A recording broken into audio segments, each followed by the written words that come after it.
Okay.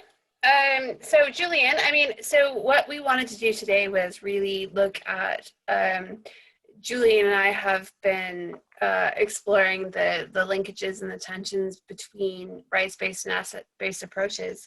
But I wanted to give him an opportunity to introduce himself before we get into that. So go ahead, Julian. Yeah, well, hi everyone, and thanks for the invitation, Dee and Michelle. So yeah, Julian Landry. I am a program staff at the Coady International Institute. Been there for about 5 years, and working in the area that we have been exploring alongside ABCD, which you are all very familiar with, more so than I am, around approaches to development that are citizen-led and community-driven, but also human rights-based advocacy, accountability, social accountability approaches, and kind of governance work.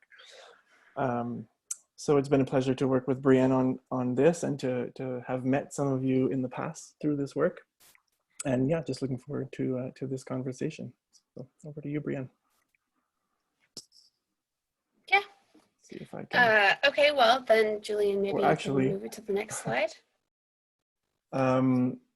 Awesome. Yes, so the Coady Institute, I think, is familiar to some of you. We are located on the campus of St. Francis Xavier University in Antigonish, Nova Scotia, which is a small town.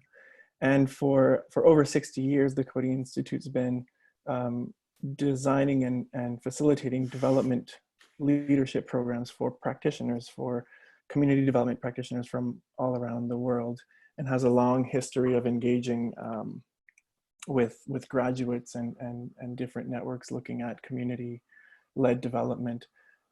So over the years, we now have over 7,000 graduates in over 130 countries, and we offer a suite of different programs, including many around ABCD. And really, at the focus of what we do is understanding what roles citizens can play and ought to be playing in the development process in their communities and in their societies as a whole, and supporting those approaches that place citizens in better positions to do so. So at the center of the Coady's work, of course, is asset-based and citizen-led development approach, ABCD, as is the human rights-based approaches that I've mentioned earlier. I'll let Brienne explain a little bit about the background to this work. Yeah, so basically, in 2016, so we have been, asset-based and citizen-led development has been at the center of a lot of what we have done, as has been human rights-based approaches, but we haven't been as deliberate, I think, as we should have been in sort of combining these approaches and seeing how they sort of combine. And so Julian and I have been working with a lot of people over the last 2 or 3 years, looking at how these approaches do work together. And so we've asked a lot of questions with practitioners, educators, human rights defenders in Canada, in South Africa, internationally, really just trying to look at what are the intersections or the tensions between these two approaches. Julian, can you go to the next slide? So, we sort of looked at, how our different education programs approach challenges that people are facing. So, a vulnerable woman who lives in a nearby town, struggling to achieve a livelihood for herself and her family, how do you approach this from a development perspective? Do you focus first on what assets and strengths she has and what they can do today, or do you focus and look at what she has and what services she's entitled to, and what she can demand from her government? how do you balance a focus on her gendered experience and systems and structures. And so, you know, we've been looking at how we can combine these approaches to look at, you know, what you can do now with what you can do systemically later. So that quote kind of, you know, was a way for us to summarize the fact that in the day-to-day lives of people, when you're working with communities, with people, the starting point can be different, and the starting point does matter and can lead you to different places. So with that reflection in mind, we kind of set off to put to a number of different networks a set of questions around what we understood as linkages between human rights-based approaches and ABCD. So just briefly, before we get into sharing some of what we understood as being some connections, some tensions, some linkages between those approaches, just a quick overview of what we understand as human rights-based approaches, or HRBAs. You know, in its most basic form, HRBAs just refer to a conceptual framework for development that's based on using human rights standards and integrating human rights norms, principles, and goals into the processes of development. So it's about how do we weave human rights into development work. Now, that's easier said than done. It's a fairly lofty ideal. And so to operationalize this approach, many practitioners over the years have come up with different kind of shorthands for it. So when you're talking about those foundational principles of human rights, they're fairly complex, but in terms of operationalizing them into guiding elements for development work, one common set of elements is the one that you see on your screen. So I'll just kind of run through those quickly to give us a bit of an anchor to have a conversation for the remainder of the time here.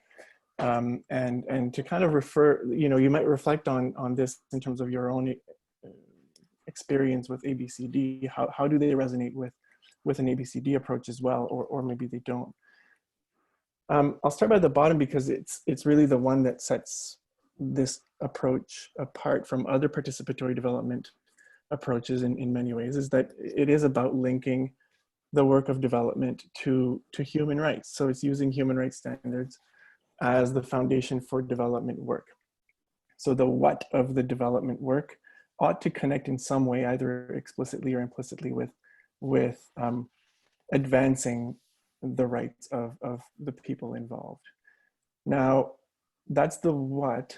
The how matters a lot if you're using HRBAs. So the other ones have to do not just with what we are promoting, but how we organize ourselves in terms of development programs or development processes, and propose a set of standards that we can follow, so that how we do our actions also advances the agenda of human rights and dignity of the people involved. So participation, of course, you know, referring to the active and meaningful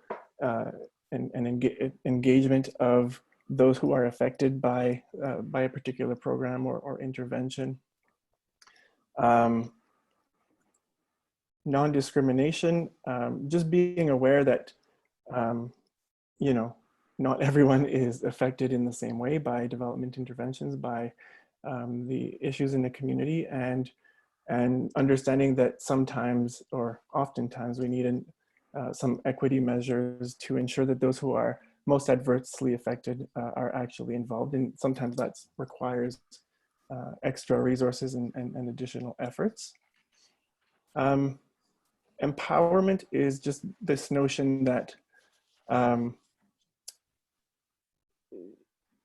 the way that you do your work should leave people, so as rights holders, in a better position to claim for themselves the rights that they have. So it's about building capacity and power to claim rights on the one hand, And on the other hand, those duty bearers or actors who have power, we can think of institutions, the state, different departments, business, etc., that they have the capacity to deliver on the obligations that they have in terms of ensuring that they're not infringing upon rights, or that they are upholding the rights in whatever it is that they do in the policies that they are advancing. And finally, I think I skipped over accountability, which was the second one. This is connected to this notion that within a human rights framework, there's a relationship between those who have power and those who don't. We commonly call them rights holders and duty bearers in terms of where they sit along this relationship, with the state being a key duty bearers, citizens or people, communities being rights holders, and being bound by certain relationships whereby the duty bearers can be held accountable, and the rights holders have the ability to enjoy the rights that they have. So this is just a quick snapshot of those kind of key elements, which will come back again and again to in presenting our work over the next few slides.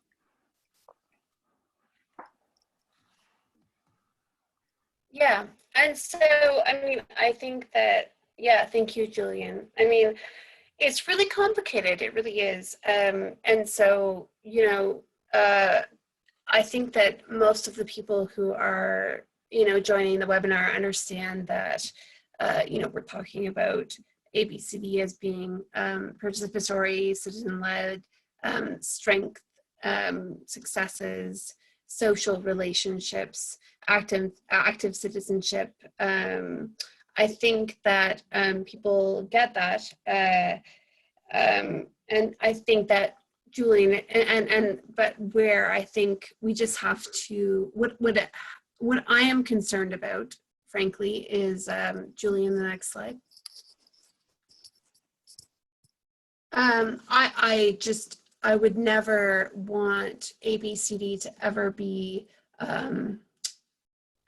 perceived as something that lets people off the hook, or, you know, maintains the status quo, or, you know, where people don't have the opportunity to co-produce services that are contextually, responsive to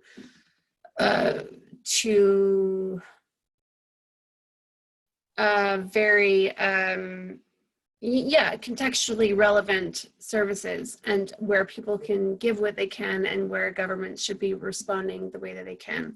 So yeah, Julian, next slide.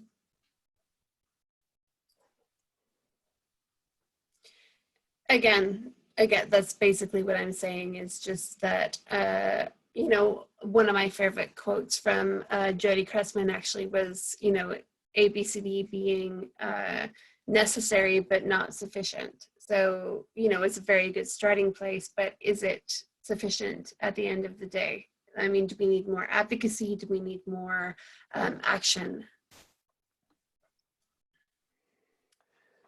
So when we set off in 2016 to explore this, we did a bit of a scan, both in terms of what's out there on the rights-based kind of literature and practice side, as well as the ABCD side, and articulated for ourselves what we saw as being some points of connection, points of alignment, and perhaps some points of tension as well. So we'll just try to run through what those were. And in terms of process, what we did was we framed those as questions, and we posed those questions to three different groups. One group was our own colleagues and staff and kind of Coady's internal network. A second group was a group of human rights educators and practitioners. And the third group was at the ABCD in Bizo in South Africa, where we essentially got some feedback, and some lively debate, frankly, on a lot of those questions. And then we're able to kind of synthesize this into some conclusions that we'll present after this slide. But just in terms of the questions that we posed, the first one, top left, is this notion that justice is achieved through associational and rights-based action. Meaning we kind of took some of, based on some of Alison Matthews and Gord's work around the role that associations play in terms of creating citizenship, and citizenship not in terms of the formal, we all have our papers kind of way, but citizenship as agency, as a capacity to act as part of a collective, of a community, of a greater collective. So with citizenship at the center, what essentially this question is asking is, you know, how does citizenship help us understand connections between those different approaches? We know that ABCD is quite good at the horizontal form of citizenship, meaning building relationships between people in a community, between and across differences. So in terms of mutual obligations, reciprocity, and this notion of the common good. Human rights-based approaches they do place a more of a vertical relationship in terms of citizenships. When we talk about identifying rights and claiming rights and delivering on rights, we have that relationship between people and power, which is framed as a vertical relationship. So essentially, the conclusion of what we put out to people here is that, you know, ABCD might focus on building horizontal forms of citizenship, and HRBA might focus on vertical forms of, or at least naming vertical forms of citizenship and linking development to human rights. Does that make them complementary? Does that make one approach a good one to support another? So fairly simplistic pitch. We'll move on to the next one, Brianne. Yeah, well, and so the next one is really, so looking at areas in the world where people are much less able to express their human rights, express their things that they are unhappy about.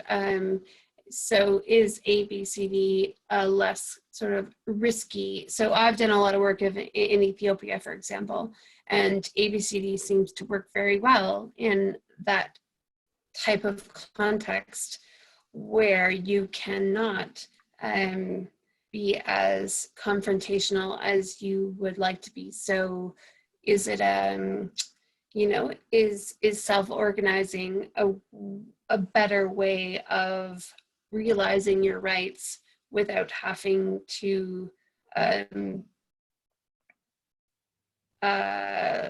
voice them directly, I guess, is what I would say.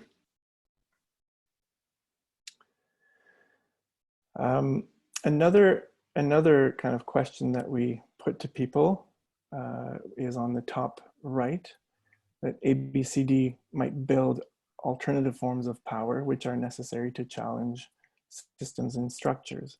So this, at the center of this question, is the power lens, the power analysis that many of us, I'm sure, bring to our work. You know, once again, by looking at where one's work fits and the people involved in one's development work fits within a human rights or within a rights-based system, you are placing those power relationships right at the center. When you're mobilizing communities or where communities are mobilizing themselves, they are accessing new and alternative forms of power. So essentially the pitch here, if you will, was around this idea of power over. So if we understand power as control, which is that top-down kind of power, and the alternative forms of power that the communities and citizen and people can develop and and use to advance their own agendas and to advance their own development. This idea of a power to, the power to act, this notion of agency, power with. So as we develop increased ties and linkages amongst different groups and different people, we grow our power with others, this collective sense. And this idea of power within, that as we're tapping into these, to this agency and these forms, we're also really feeding within us a notion, that a sense of self worth, a sense of our own power and agency. So the idea basically here was that, you know, while ABCD usually doesn't initially necessarily address power over in terms of the structural and root causes of a particular issue that a community might be facing, it might not do so as directly as HRBAs would, but it does build power within, power with, and power to, in terms of communities mobilizing each other and acting together towards a common goal. And that enables, or that places them in a better position to address or to confront power over, to address these systemic forces that might be impacting on a particular community. So the pitch there. Next, Brienne. Yeah, no, I would move to the next slide, honestly. I mean, all I was going to say for the next point is just that HRBAs, like human rights-based approaches and asset-based approaches, I mean, they are united in terms of not taking a charitable sort of needs-based approach. But I think, I mean, it would be interesting to see what people think. Julian, move to the next slide if you can. Mm-hmm.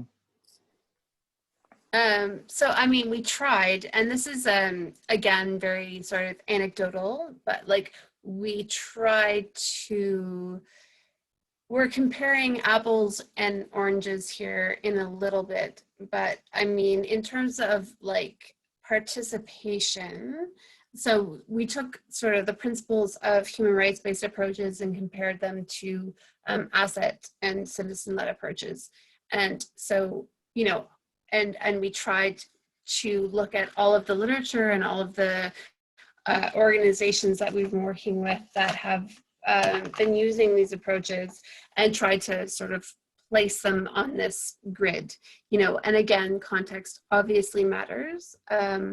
But in terms of participation, we always, we looked at ABCD approaches as, because they don't require so much outside assistance, they are usually more community driven and more participatory. Accountability wise, we focus much more horizontally, and depending on the context, vertically. I'm just, hold on a sec, I just made some notes from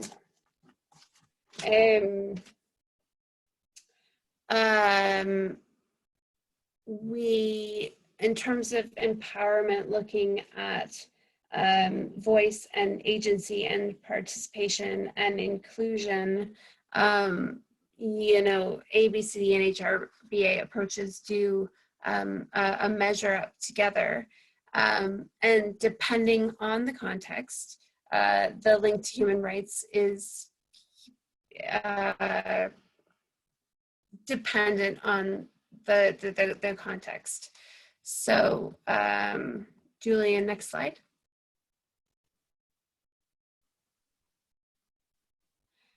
So I guess, I mean, we don't have definitive answers for anything about it being either or, but we're actually asking for some more conceptual examples from other people who have combined human rights-based approaches with asset-based approaches.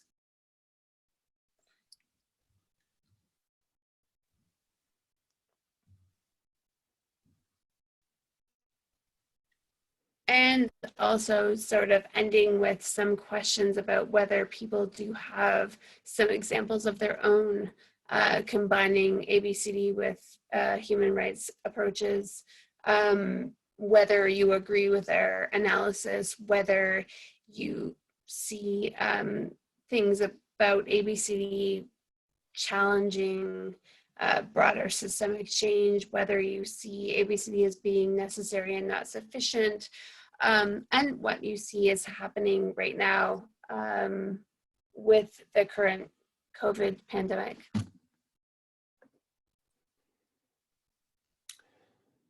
So I think we're open to exchanging on these questions or anything else that's popped up, or if there's any questions about what we've kind of presented fairly quickly here, or any clarifications, we'd be happy to do that as well. So Dee, I'm not sure if we can open the floor as it were.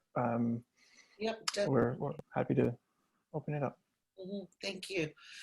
Thanks, Julian and Brianne. It's something that I think is so relevant at the moment for all of us, particularly thinking about power and what that means in our individual lives, or as an something we can take action on to create whatever it might be. I mean, people keep using the words new normal. I'm not sold on what that is at all. But I think that power has a lot to do with it, and the actions that we can take. So thank you both so much for that.